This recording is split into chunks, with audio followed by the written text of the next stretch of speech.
Tonight, a massive energy project taking shape in Monroe County. It's a new $3 billion natural gas plant that could reshape the region's power supply.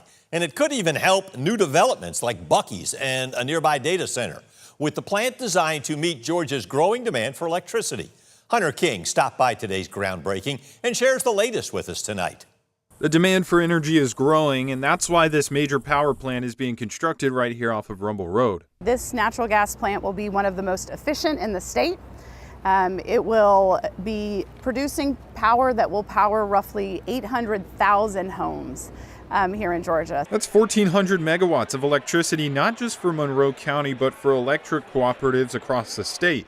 And locally, it means construction jobs now and nearly 30 permanent job positions once it's operational in 2029. Joe Evans lives next door to the project. The notion of a major generating facility that's natural gas powered there just strikes me as a real asset for our county. Some folks question tax incentives for multi-billion-dollar companies and worry about long-term impacts on ratepayers. The number one question would be, what impacts is this going to have financially on the existing, consumers? But Oglethorpe says they're here to stay long-term. We are here for the long haul. We are long-term partners. You can see that from the facility. We've been operating here for decades.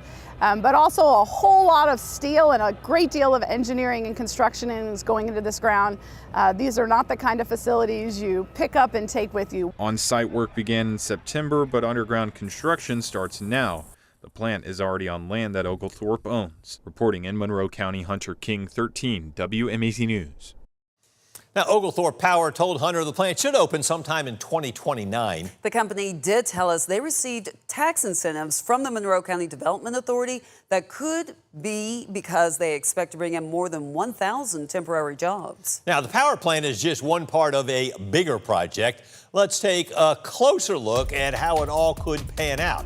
At the end of last year, we told you a new 8-mile-long electric transmission line would connect the new gas plant to the power grid at Plant Shear. However, 14 landowners have property in the way. In that case, those neighbors can either take a buyout offer or the power company could try to take the land by eminent domain. The company would need a judge's approval for that. Now, once everything is settled, clearing and construction for the transmission line is scheduled to start in 2027 and end in late 2028.